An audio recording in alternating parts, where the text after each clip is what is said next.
Hello everybody, I'm Gwen Campbell-Mindes. Welcome to Gwen's Bookish Ramblings, and the snake, the crocodile, and the dog also late. I may wind up having to shift to Fridays just because I keep on landing on Fridays of late. So the latest of the next of the Elizabeth Peters Amelia Peabody mystery series, with an extremely over-literal cover, as you can see.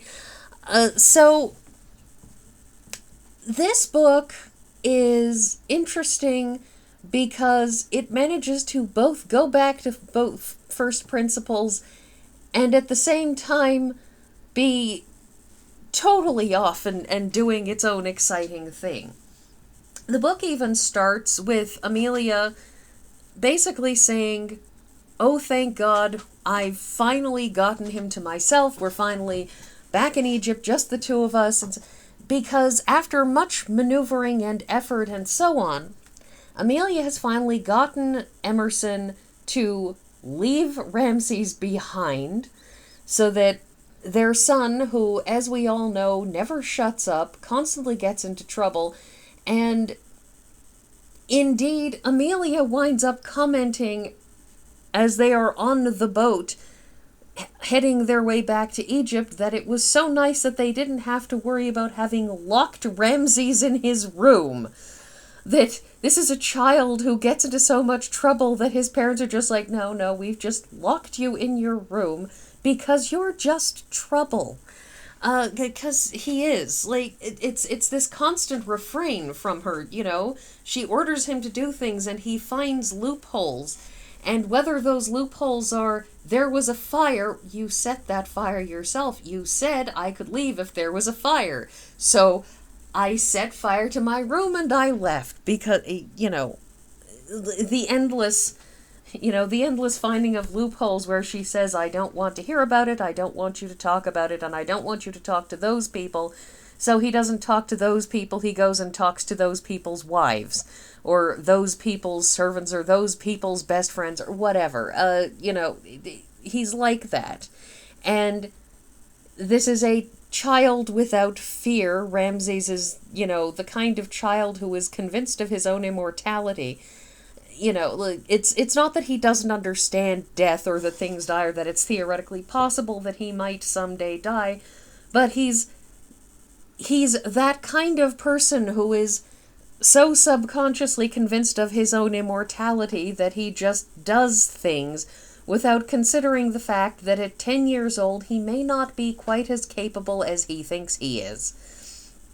And it doesn't help, of course, that because he is devastatingly smart, this child, he is unfortunately right far more often than he is wrong, and so it becomes very, very hard to tell him, and see, you screwed up, because he is right so much of the time that even when he does messes up, he still says, yeah, well, I wouldn't have done that if you hadn't messed up first. And usually when he says that, yes, one or both of his parents has messed up first.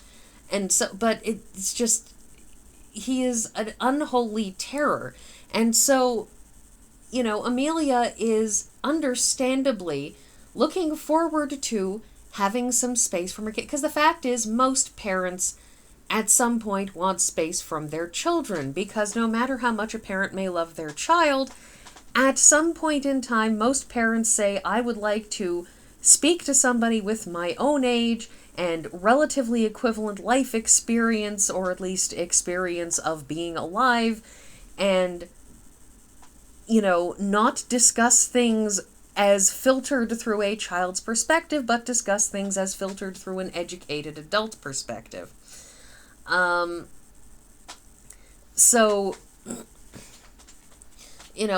Amelia is constantly fighting this battle with Emerson, who has a healthy disdain for social convention of all kinds, but even he sometimes has to admit that she has a point, that for all of Emerson's healthy disdain for social nicety and everything else, he can apply manners, he can apply those niceties if he deems it necessary, whereas Ramses can't because he hasn't learned them. And So Amelia spends vast amounts of time trying to find some way to get Ramses to, do that. And it's sort of an incredible thing, because he is just endlessly, he's just sort of endlessly like that, and it is wild. So the book starts with, like I said, Amelia just having a moment of sheer unadulterated joy that she's finally, got a break from him and finally able to step back and not worry about it, and so on and so forth. And they get to Egypt, and in no time at all, Emerson has been kidnapped, and at first, of course, when it reaches them that he has amnesia, she assumes that he has just been pretending for the sake of, keeping people from interrogating him, because if he doesn't remember it, then that if he doesn't remember things, then people can't question him on them. Only it turns out that he actually has amnesia, which starts one of the next major through lines in this book, which is, or plot points, or whatever you want to call it. And that major plot point is the fact that Emerson doesn't remember anything for the last 13 years. He doesn't remember his wife. He certainly doesn't remember his son. He doesn't remember anybody that he has met in, forever. Well, 13 years. And so it's just a tremendous strain, because she has these years and years of a happy relationship,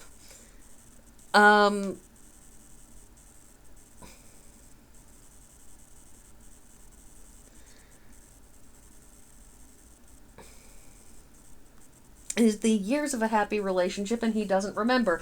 Pardon my pause. I had been looking because Ramses does have a presence in these books, and his presence appears in the form of letters. And we have this thing, "Let's hear what your son has to say," says her friend Cyrus. Cyrus Vanderbilt is a wealthy American who had appeared in the first, in the second and third books in the series, earlier on. And, they had become friends, and he seems like a nice guy, and he's sort of being there for her in her time of need, where it's like her husband literally can't remember her, and because he is an incredibly difficult man who, frankly, while he has no particular prejudices against people's races he has a prejudice against religion, but he has a prejudice against all religions, so to him, there is no difference between a Buddhist or a Muslim or a Christian or a, New Age, to him, it's all bunk. Like, he is, that ultimate sort of atheist who's like, it's all bunk, and I think you're all equally stupid for believing in it. So he has no prejudice against somebody's religion, in that he's prejudiced against all of them equally. So it's not really a prejudice, so to that weird sort of, it's not a prejudice because I hate everybody. I hate all people, and so all people are equally awful, so no, I am not prejudiced against any one group because of their thing, because I hate everyone. He's like that, but his big problem is with women, and it's the sort of dislike of women that comes from a genuine belief that women are all fainting, helpless, useless creatures, which of course stems from the Victorian era, when women were usually trapped in incredibly tight corsets where they couldn't breathe and couldn't walk 5 steps without falling over, were incredibly socially restricted, always had to have chaperones with them and all kinds of other things.